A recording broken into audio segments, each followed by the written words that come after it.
Hey, welcome to the Bluejay Banter postgame show. We are live here at Let It Fly, where they had a large and enthusiastic crowd watching the game. So make sure for road games, I know a bunch of you come down here for home games. Make sure for road games you come on down here too. It is a blast. Tim Kruger along with Ross Ferrarini after the Jays' big win, 7-point win. Thanks for joining us on YouTube. If you are, make sure you hit that subscribe and like buttons. It helps us out a ton. And also make sure you use that chat feature. Last show, we had a ton of great chats, so make sure you join in. Give us your thoughts, ask your questions, and so forth. We'll have all our normal features today.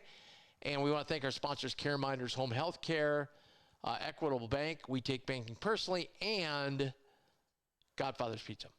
Jays win. Ross, your thoughts? Great win. Things got a little bit dicey there towards the end, but really kind of proud of the guys in their resolve. It was a huge bounce back win after two tough losses in a row. I mean, you think about the type of maturity you have to have as a team to be able to go and win that thing on the road. I mean, things could, because you could go the other way. I mean, a perfect example right now. Look at Wisconsin. Yeah, that's a team that's in. Oh my God, they just got blown out today. That's almost in free fall right now, and a team that was really just good. Blown out. Now they could obviously certainly win a number of games down the stretch here and kind of alleviate that. But that my point is that's the way you could have gone, and then all of a sudden everyone's really reeling, and then things are starting to get kind of dicey as far as seeding for Big East tournament and where you finish. So it was a huge win. I thought our main guys played excellent. I'm going to tell you when we won this game. We won this game the first 2-3 minutes of the second half. That's when we won this game because we struggled doing that. Yeah, I agree. Yeah, he had to call timeout. We got up, I think 44.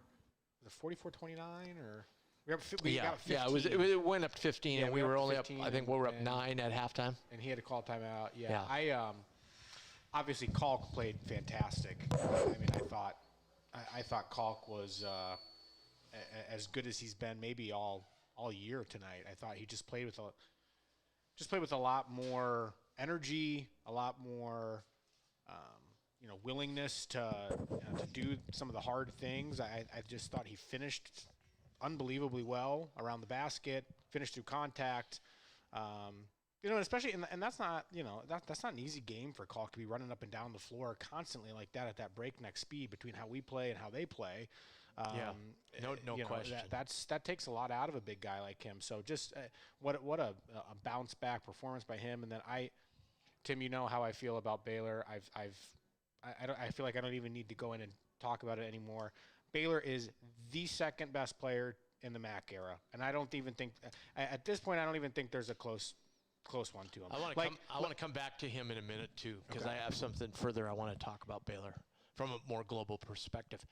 I was joking with somebody here. I was like, I think somebody in the last few days asked Kalk if he wants to continue to be a D1 player, because you could tell right off the get-go he had more of a pep in his step today. Had a little bit more of a bounce. Yeah. He had a big and one in the second half, and you saw him scream a little bit, get into it. Yep.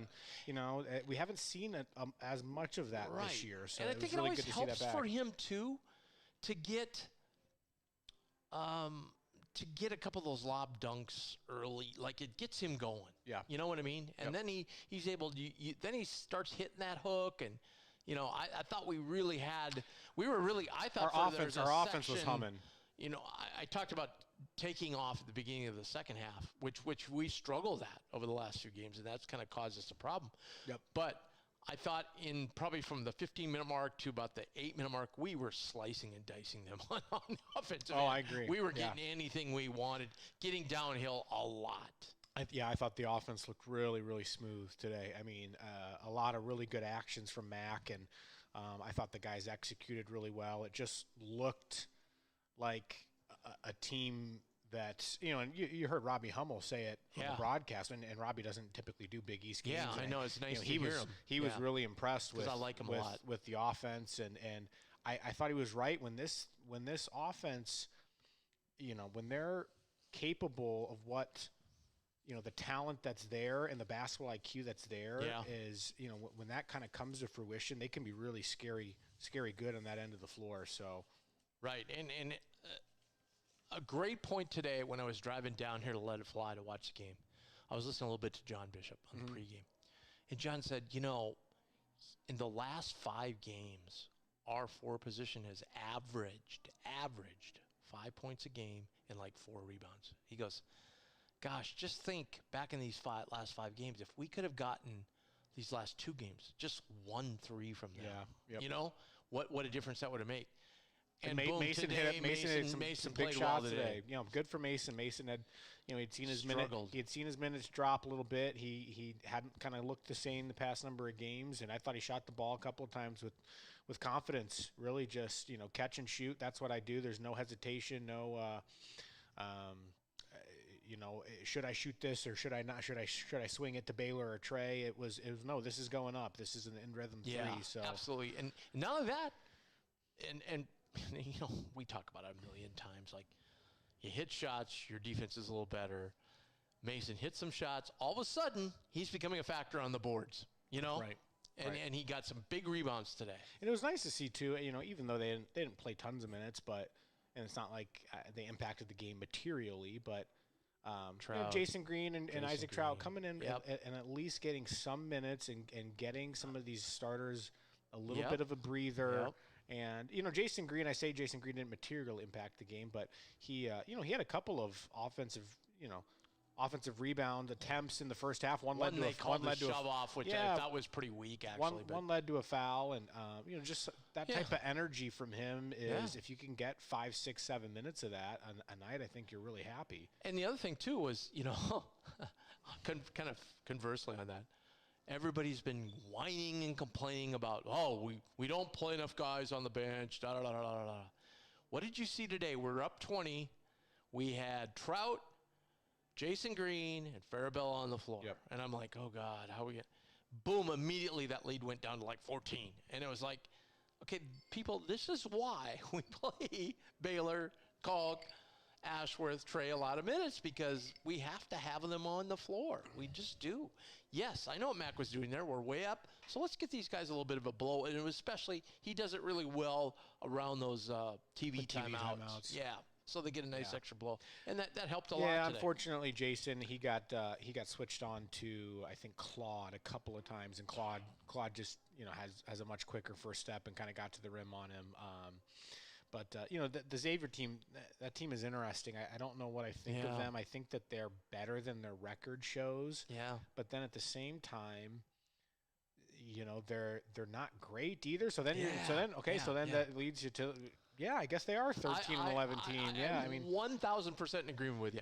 That's what I look at them too. Like sometimes I watch them and I go, God dang, this team is. I think McKnight, Claude, and Oliveri are all 3 really good players. Here's, they showed the stat. What the rest of the team had 10 points. Right. And, Mac does that sometimes. He's like, look, these 3 guys can get theirs. We're just not going to let anybody else get off. And we did that. They don't have a very strong inside presence. No, and that's why Kalk had the big game, obviously. Right. I want to ask you this because they're one of the top teams in KenPom as far as pace and efficiency and so forth. I thought at times today they looked tired. Like, especially there was a long stretch in the first half, toward the end of the first half, where the whistle didn't blow, and I thought we kind of took the game to them at that point. They don't have very many teams that face them and say, all right, we'll go. We'll go 1 for 1 with you on this. But I just thought that was surprising because here in Omaha, I didn't see that. I thought them just toe-to-toe with us. Today, I thought they kind of. I got to give our staff. I give our staff and our strength and conditioning and Ben McNair, the trainer, and Jeremy Anderson, our strength guy. And obviously the coaches have a lot of credit because our guys are in phenomenal shape. Oh, they are. I mean, it is really remarkable for them to perform the way that they perform and still make plays down the stretch when they're running up and down at that furious pace kind of all game. It's really impressive. Jerry comes through on the chat. Make sure if you're watching on YouTube, make sure you chat and give us your thoughts on the game. Jerry says, hey, Mac really had the guys ready to go today. I loved it. This is the second time where we've stayed out on the road on a 2-game road trip, and that second game we've won after losing a disappointing game the first time out, So I think that says something about Mac keeping the guys together, something about being on the road. You kind of bond a little bit more, and so very important. You hate to just chalk up a win, but it doesn't look like Georgetown's couldn't get any better here. I mean, they had a tough task today, obviously, but it makes me uneasy saying that stuff. But at the same time, they're just not. They're not very good. Right. I mean, this is a game that you have to go out and you have to punch them in the mouth because here's why I think this because. Okay, the DePaul game, that's arguably the best half DePaul has played maybe all year. Was the first half against us. And so it's it's oddly kind of a game. We blow the thing open in the second half. Okay, DePaul's not very good.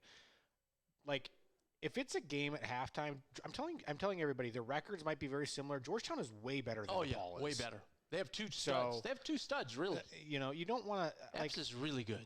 I would feel uncomfortable if Georgetown is still kind of hanging around at like this under 16 timeout, like not that we'd lose, but it would make me a little bit uncomfortable. So I think we need to punch them in the mouth. Well, here's what I'm saying though: like it's a Tuesday game, so it's a short turnaround, but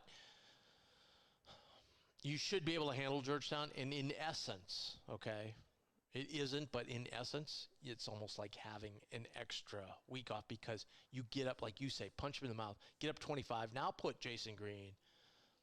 Dotzler in, Trout in, hopefully. And get them some playing time, give the guys a rest. Now you're resting them up till the following game the following Saturday. I mean, this is huge for obviously standing. It gets us back to 8-5, gives us a little bit of a breathing room from. Gets us above that Mendoza line.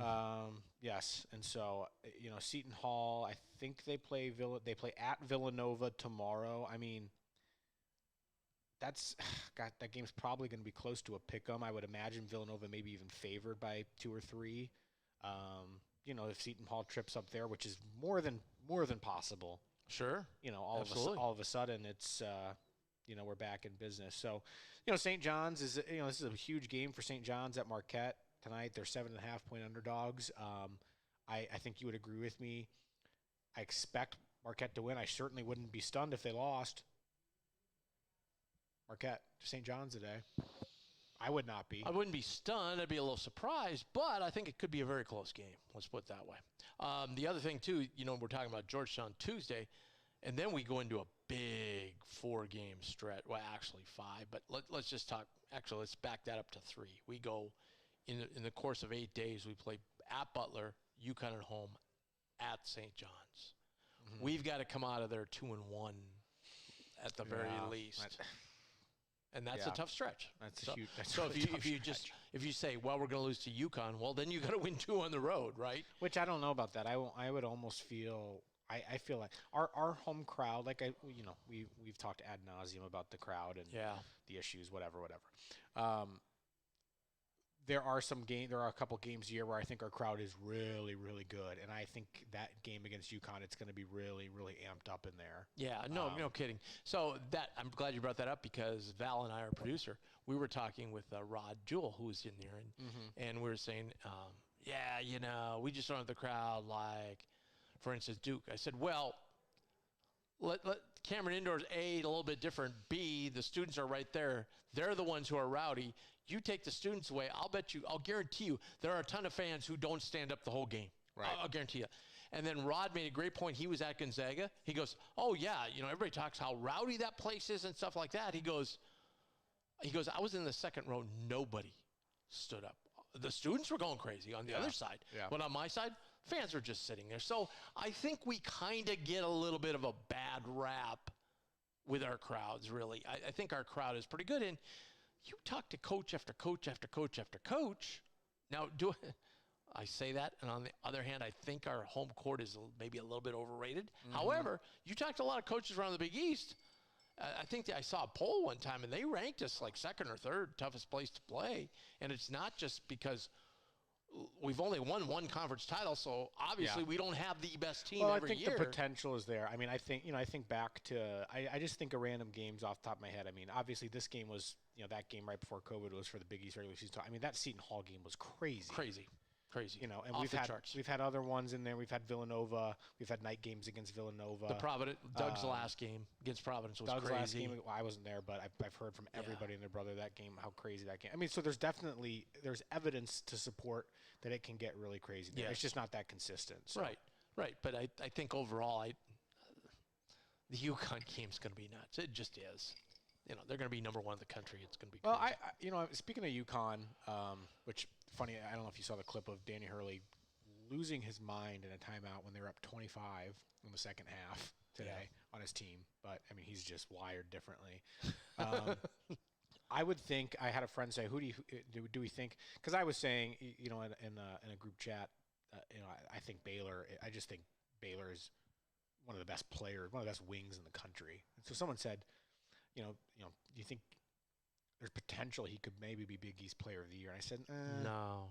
It's maybe going not. to be UConn. Well, I said it's probably the front runner right now would probably be Tristan Newton. You look every year; they've always taken the league champ and given that guy the Player of the Year. So if not that Kolek didn't deserve it last year, but they gave it to Kolek because Marquette won the title. Yes, correct. And I thought Kolek did deserve it last year, but I think this year, then I mean, UConn's got UConn's got a 3-4 game lead. They're going to win the title. It's most likely going to be Tristan Newton or Cam Spencer.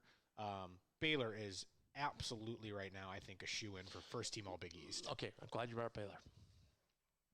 Brought this up to somebody last night.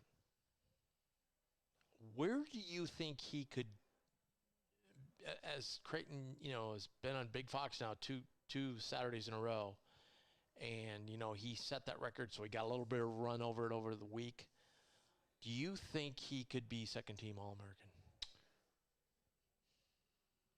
And you watch more basketball than anybody. Do you think he would deserve to be second-team All-American? Yes. I'd really have to dive into stats on some of these top teams and some of these other guys, but based on what I've seen, I just don't know that there's a more complete player at the wing at like the 2-3 spot than him. I just don't see it on a night. I mean, Cam Spencer is more of a point guard. He's a guy that I look at and I think, okay, Cam Spencer is kind of a dog. He kind of does it all for a team like UConn. But when you think of Cam Spencer, he's a shooter.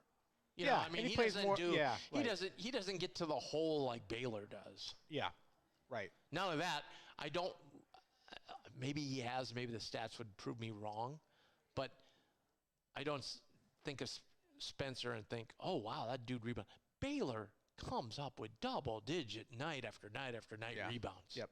And big rebounds. Today, again, got some big boards for us. No, I don't think it's out of the realm of possibility. I really don't. Hey, I vote for it. I'll make sure he's in there. I'll make sure he's in there. There you go. I may have to rely on you for some of these obscure ones and all, like when I do it, because I remember the United States Basketball Writers Association, so we get to vote on Player of the Year and all that. And then they do the District of the Year, which are certain like parameters of schools in our district. And I'm just like, I got to name 10 and I get to 8 and then I'm like, geez, I don't know if I can come up with 2 more, like it just depends on like how the teams are. But, now that Wichita used to be good. So that was easy. They usually had 1 or 2 guys you could throw in there. But now speaking of Wichita, somebody, I saw a couple of tweets the other day. Somebody tweeted what the top 10 was on this day. The top 25 was 10 years ago. And then somebody did one that was 20 years ago. The one 20 years ago was unbelievable. It was Stanford and St. Joe's 1 and 2. Wow. Stanford at least occasionally upsets somebody. St. Joe's doesn't, Yeah. Hey, before we get to more chats, we want to talk about our title sponsor. That's CareMinders Home Health Care. Jim and the crew over there do a fabulous job, and we want to thank them so much for being our title sponsor of our show. And when you're in need of care for your injured, ill, or senior loved one, reach out to CareMinders Home Health Care. Their agency is comprised of certified caregivers who have many years of experience. You receive versatile, flexible, and customized care for your loved one. And more importantly, you will have peace of mind. We talked a few weeks ago when it was so cold, and maybe you had a elderly or injured loved one that had home health care. Wouldn't it have been great peace of mind to you to have somebody, the fine staff at CareMinders, taking care of them during that horrible weather and so forth? So they are the tops in the area and will give you and your family total peace of mind. So if you're wondering about what they do and how they offer, give them a call, 402-532-1383, or go to caremindersnebraska.com. Check out all they offer, and then give them a call to follow up with any questions. That's CareMinders Nebraska. thank you, Jim and staff over there, for being a wonderful sponsor of our show, and also a wonderful sponsor of our post-season coverage. If you're interested in, maybe getting your name out there in our postseason coverage, which will be widely watched, just shoot us an email at bluejaybanter@gmail.com, and we will certainly hook up with you and do all we can to get you aboard. We've already gotten several people showing their support for our postseason coverage, and obviously that's a little more costly because we've got to go on the road and hotels and flights and everything else. So give us a call, and we'll help you out with that. Let's get to the chats. Joanna says, yes, I agree. They play beautifully. Jerry B goes, how do you feel? This is a great question. How do you feel about Trout at the 5 in the first half?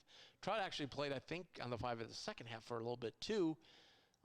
He played it briefly the other night as well in Providence, just very briefly though.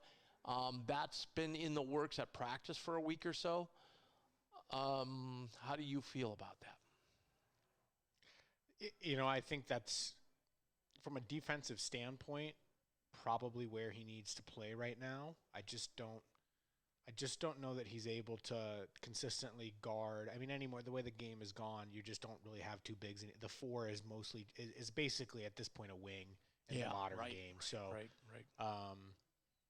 I like the fact that Trout, Isaac, there's no hesitation when Isaac gets it on like a pick and pop. And I know that the staff, originally, had to kind of work through that with Isaac because he was used to at Virginia, the shot, we're working the shot clock for 20 seconds. Yes. You need to go be a screener. And so it was a little bit of an adjustment for them to be like, Isaac, we want you to shoot if you have any sort of room.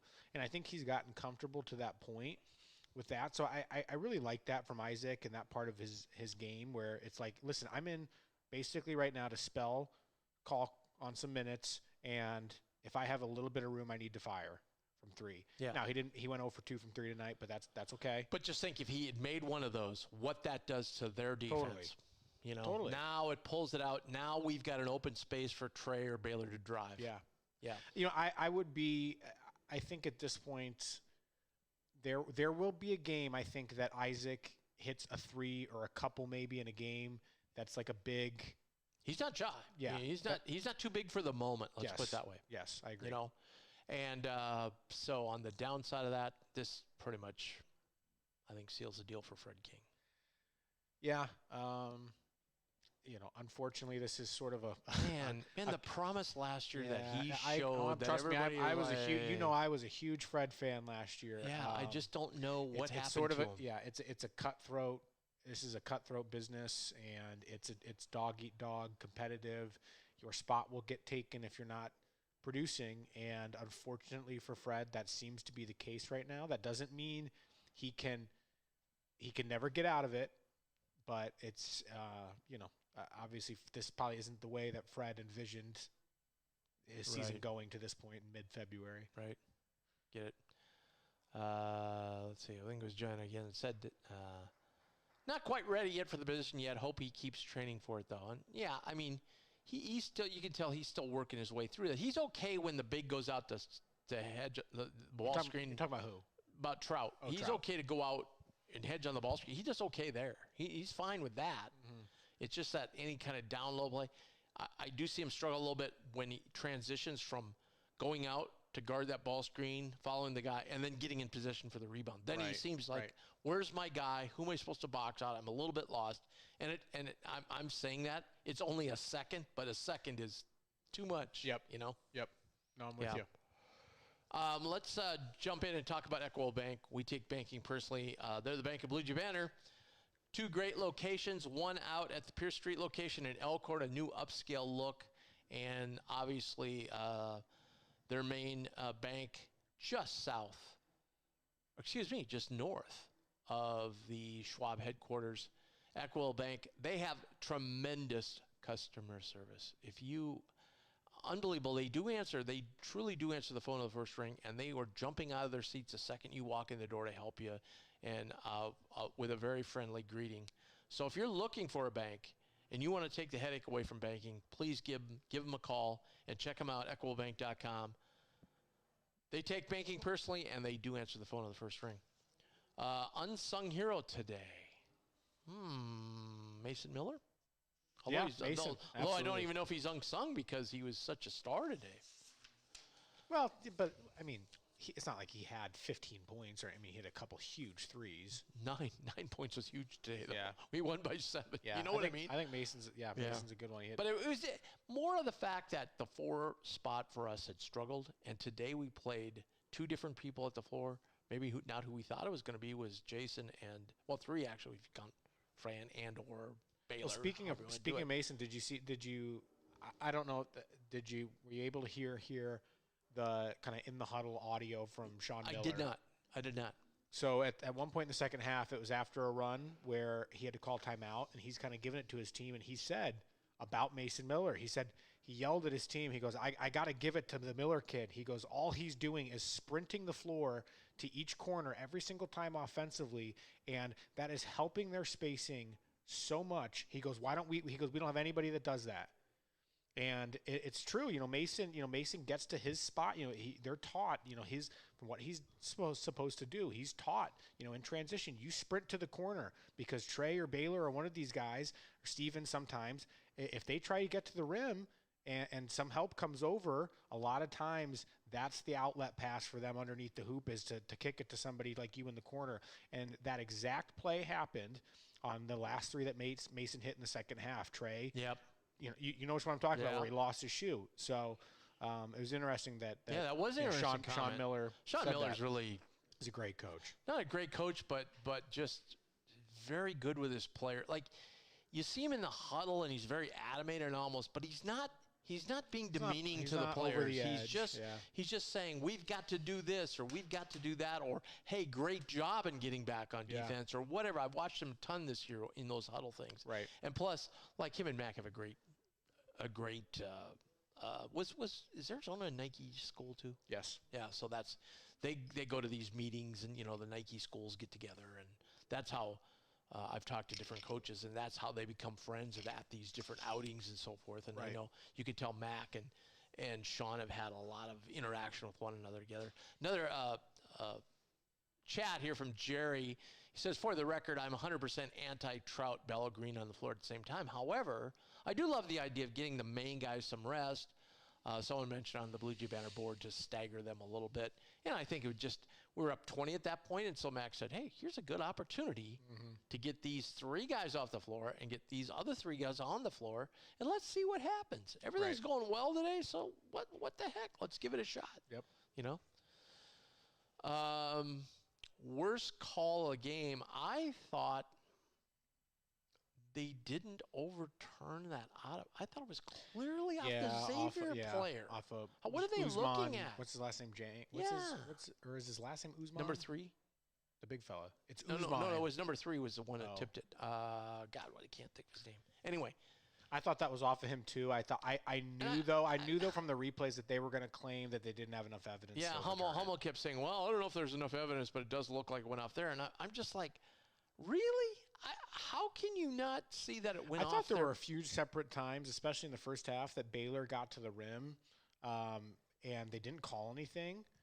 Well, actually, the worst call of the game was Baylor's dunk, where he dunked on somebody again, which that's starting to become a trend. Hit in the face? And he totally got swiped in the face. Yeah, I don't know what the deal was there. That should have been an and one, but anyways, I'm going to go with that one from then they stopped the play there. How come they stopped the play and then they went to a timeout? What was the deal?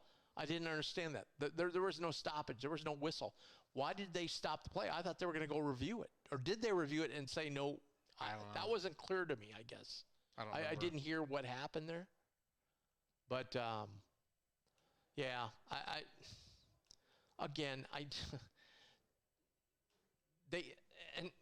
here's the other thing for Creighton today that I was happy with. We seem to somehow adjust to how unbelievably physical, and it's turned into a football game out there, the rest were. There was a play early on in the second half. Baylor just absolutely hatcheted a guy across his arms. Yeah. So we were today like, well, you know what? If they're not going to call it, let's start doing the same thing. And I saw several plays like that. We were being over physical, and we were almost like, oh, geez, they didn't call that. Baylor just went in and hacked the guy, and we got the ball. and they're not going to call it. Like, and Sean went nuts, but I mean, I'm sorry, that's what's happened to us like the last 3-4 games. I mean, it just has. But then it seemed like later on they did do it. Like, yes, did Kalk body, I think it was Oliveri on a drive? Yeah, he did. But with the physicality that's going on in this game, that could have easily been over. Like, but then the next time down, they kind of a makeup call, and they called it on Xavier to give Kalk the free throws. But again, if they're gonna, I just wish they'd blow the whistle a little more, because at least today we got into the bonus fairly early, which was big on both halves, and it helped out a lot. All right, let's take a look at the stats. It's sponsored by Godfather's Pizza Pie Piled High. Boy, Super Bowl's tomorrow. Yeah. I saw a story last night on, around the area. People are calling up these pizza places to pre-order their pizzas, and you can do that again at a location here in Omaha or at godfathers.com. They have Feast to feed your whole gathering tomorrow. They've got abundantly top pizzas. They've got wings, cheese sticks, the desserts at Godfather's. Do you like the desserts at Godfather's? Like the streusels and the big cookies. Yeah, and, they do have big cookies. Yes. Unbelievable. So check them out, godfathers.com, or stop into your nearest location today. Let's run down the stat sheet. Rebounding was very close today. We out-rebounded Xavier by 3. The big thing today was we were even on the offensive glass, and that was huge. Turnovers today, 11 apiece. So that was about right. And Xavier got, what, two or three at the end? Most of ours were early, too. Well, we got some at the end, too, on the press. Early. Yeah, and then a few on the very end. The press gave us a little bit of issues there. I think, unfortunately, despite how great I think Stevens played the past number of games. One pass was horrible. That pass, I thought Hummel was right. No, I thought nobody came to help him on that, and he didn't really have a choice. He got himself into a little bit of a sticky situation. Then he didn't really have a choice. He had no help. But I think that's where Stevens' size might hurt him a little bit, is if you slap kind of a full court press, trapping press like that. And I was interested to look at the stats, because I know today Steven didn't have as good a game as he's had, but he did end up with 12 points, knocking down. What did he have? 5 of 6 on the line.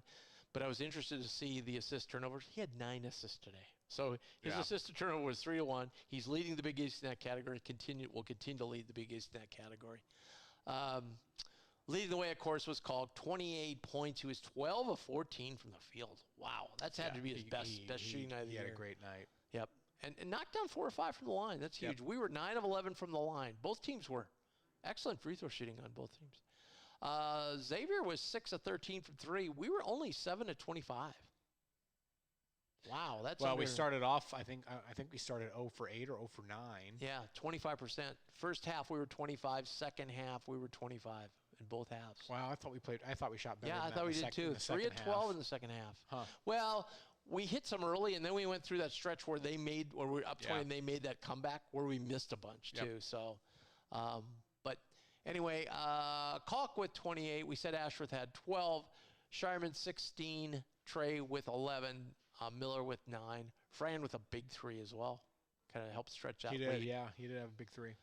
Rebounding today, again, we just talked about it. Baylor with 12, another double-double, 12 rebounds. Trey Alexander with 9 today.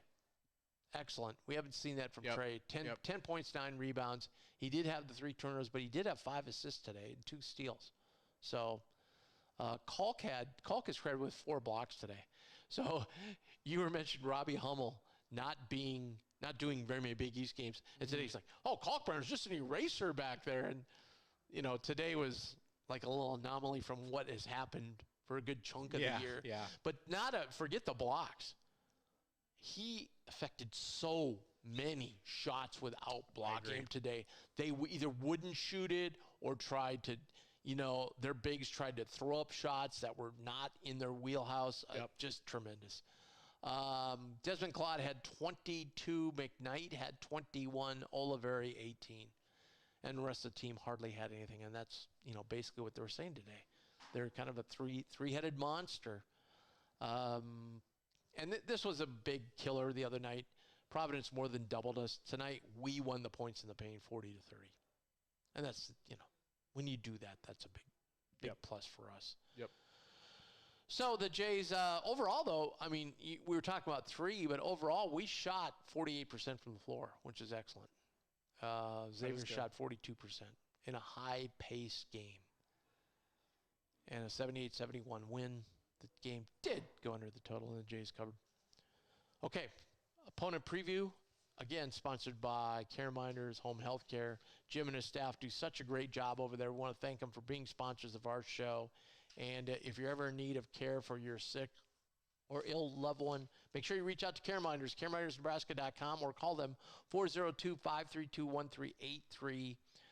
People don't really think about their services until it's too late and they need them. So maybe do a little pre-planning and get ahead of the game. Check out their website and then call them for any further questions. That's caremindersnebraska.com. We play Georgetown Tuesday night, 7:30 on FS1. Hoyas get spanked today. Didn't really put up much of a fight with UConn. The weird thing about their record is we sort of touched on it a little bit earlier when we talked about them differences versus DePaul, and them they're better than DePaul. Like, they really don't. I look at this roster, and this roster is really not that bad. Jaden Epps is great. Epps is a scorer. I don't know how well he plays with others, to be quite honest with you. I don't know if he's a great chemistry very accurate, guy. Russ, very accurate. Supreme Cook, basically kind of their center, is actually a pretty darn good player. I think Brumbaugh, the freshman kid, will be good. He's just a true freshman. He kind of hurt us a little bit that first game we played. But they brought over Masood, the Masood kid from Kansas State that was a shooter last year. I don't think he hasn't done much for them. He's averaging 8 and 4. Jay Heath, who used to play at Arizona State, kind of another talented guard. But again, he was very good with Arizona State. Yeah, but again, he's a guy that really wants the ball and needs the ball in his hands. So I'm not sure what the deal is. But Ross, you didn't need to say that. You said he's from Arizona State. So that pretty much covers everybody who plays there. It's it's going to be interesting. I'm going to be watching the Seton Hall Villanova game closely tomorrow because of standings purposes. I mean, we got nine. We got a dogfight going on right Providence now. and Butler, yeah. Providence Butler, both 15 and 8. It's 55-53 with 10 minutes to go. Both 5 and 8, and they're both on that. One of those teams is going to have 7. Definitely drop below the line. The other one would be tied with the winner will be tied with Xavier for that last spot out of the play-in game. So right now, anyway. As we said, Seton Hall could lose tomorrow and drop back into a tie with us for 3rd. Marquette could lose tonight, like you mentioned, and we could pull within a game of them. Yep. So, and we got a game to play with them yet. So, and I believe now they've rattled off all these victories. They've had kind of a soft schedule. Now their schedule ramps up again. Yeah. So it's the way it is in the Big East. This is just another road. We're done with Providence on the road. Rattle this off. We're done with Providence on the road, Xavier on the road, UConn on the road, Marquette on the road. Yep. That's huge. Huge. Now, next Saturday, guess what? We got another 11:30 game at Butler. Doesn't seem like we play any night games there. We always play that early game Saturday. Yeah. We sleepwalk through the first half and get down, and we just never come back. Yep. It's a place we never have shot the ball well. So that's going to be a huge game for us as well. But then we'll have Butler out of the way. Then the only tough road game we'll have left is on the road at we're out at Seton Hall. We're done with them on the road. So we have St. John's. We play in the Garden on Sunday. Yeah, I'm kind of glad we're playing that game in the Garden rather than Carnesecca. I don't know. Although we've done pretty well at Carnesecca actually, but then their team's been bad, so I don't know. Iffy. But then we only have 2 tough. We've got Butler, St. John's, and Villanova. We don't have any of the top 4, basically. Now that we got Xavier out of the way, top 5, really, on the road. We're done with all those games. So that's a huge thing. These schedules swing and sway and go back and forth. Yep. And that's why I constantly remind people and caution people when you're looking at people and you're looking at the seeds. Everybody's starting to look at the bracketology now and looking at the seeds. By the way, you'll see my bracket out tomorrow.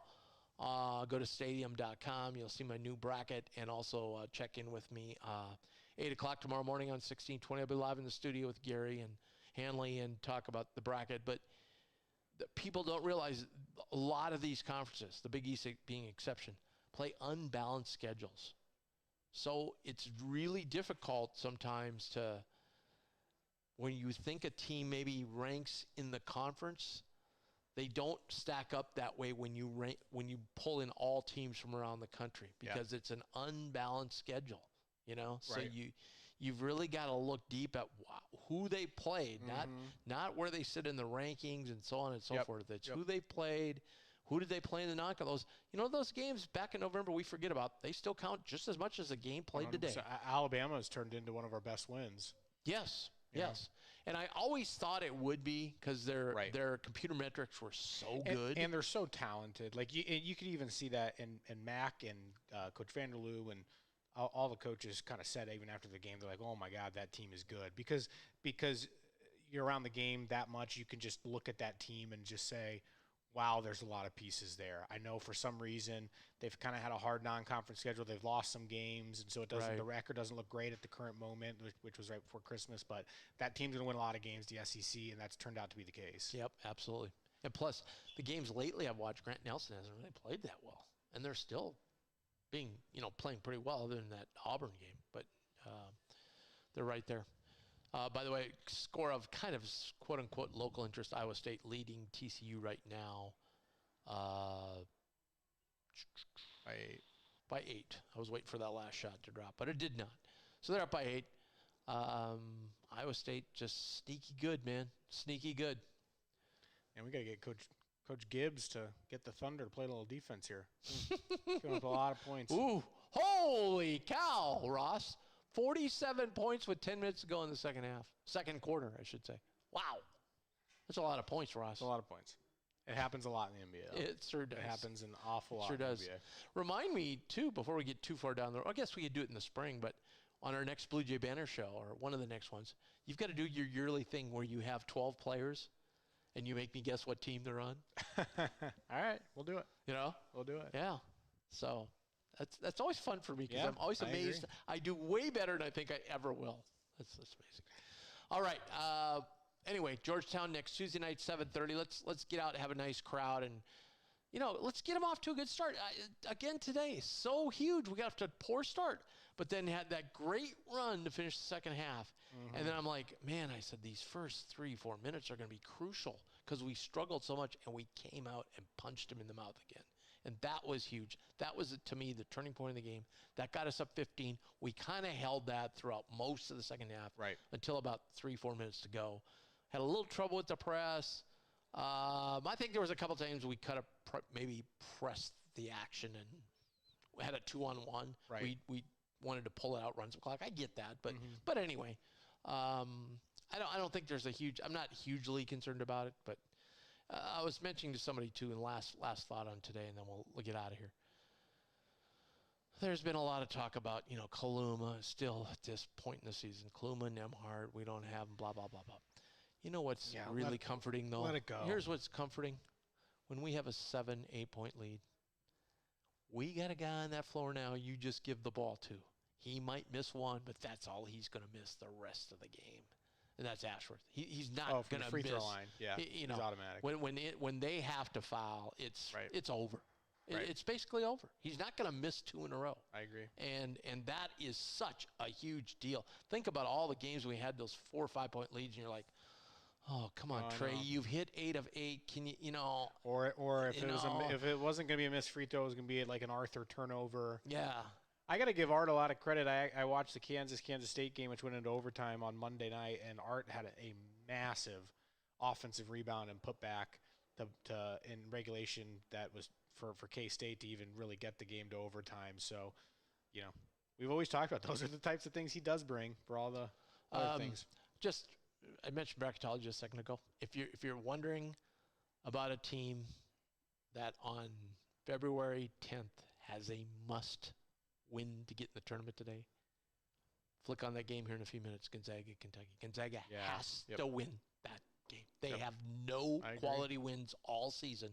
This is basically, they have one more chance with St. Mary's at St. Mary's later on, and maybe in the WCC tournament they'll meet them again. But, if they meet them again, they're going to win the WCC. Then it'll be a moot point. But they have to win today to have any kind of prayer of getting in the tournament. If they don't win today, they are out. They have to win the WCC tourney to get in, which is, who would have thunk that, huh? Wow. All right. Thanks so much. We'll be right back with you here on Tuesday night, right after the game. Come on down before the game at Let It Fly. It's going to be a packed house in here. It always is before Creighton games. Should be a lot of fun tonight. You got the concert. You got all kinds of stuff coming down. I'm going down and eat me some meat tonight, Ross. There you go. I've been starving all day to just wait up to just pound meat tonight. So all right, there we go. Well, maybe I shouldn't have said that. Eat meat. There we go. I could sing the Beavis and Butthead song, but I won't. But thanks so much for joining us. Hey, if you're on the YouTube channel, make sure you hit the subscribe and like button. It helps us out a ton. And we'll see you right back here on Tuesday night. There won't be any Bluejay Banter this week. I've got a baseball event I got to go to for the Creighton Bluejay baseball team, but we'll be back a week from then, and Ross is going to stump me with a bunch of NBA teams. So we'll see you then. We'll see you Tuesday.